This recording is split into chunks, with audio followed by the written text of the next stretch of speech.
Alright, Heaps of Games, back again with another mini review.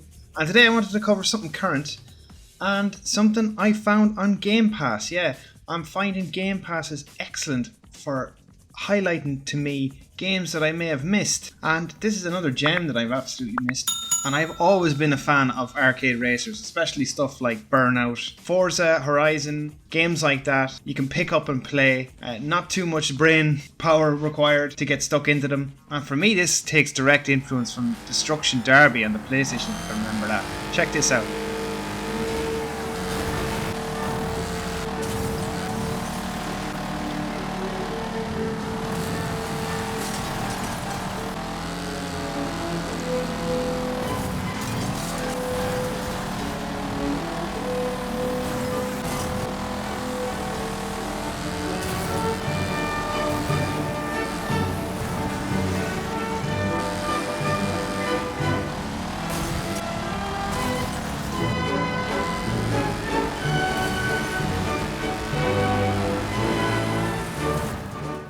Now what I've been playing is the career mode, and essentially it's a breakout of a series of different events, and the three main racing events are the standard race, as you can see here.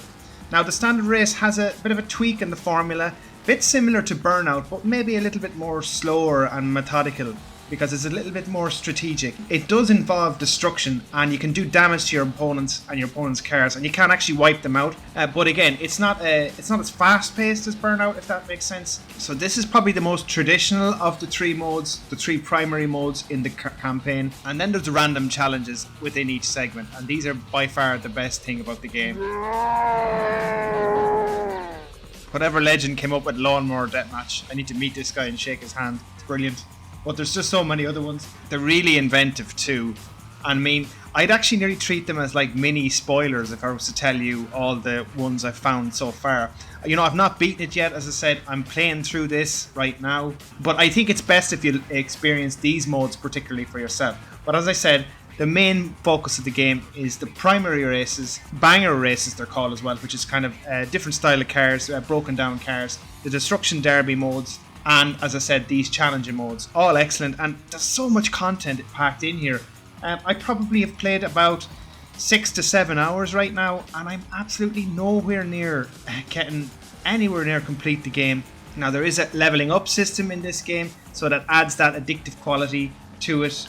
You can unlock new components for your car, new skins, new decals, etc. Just to speak as well specifically on the version I'm playing, as I said, I got this through Game Pass. I'm playing this on the Xbox Series X. It's running at 4K on my TV. Unfortunately, I don't have a capture card to capture that 4K image, but it looks stunning on the 4K television. Just another point to note as well, this has received frequent updates because this actually did launch in August 2019 or 2021 now, so getting stuck into this now, I mean, you're going to have all the enhancements and patches that have came along the way. So to that point, from a stability perspective as well, I see no frame rate issues whatsoever here.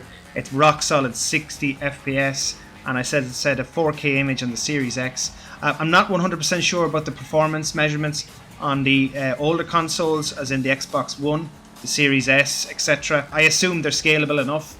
But as I said, this game did launch in 2019, so it's a racer. I wouldn't imagine it's too demanding, although there is a lot of physics going on here, especially with the destruction.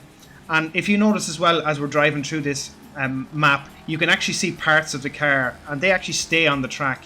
Whatever damage you've done to the track, it stays visible.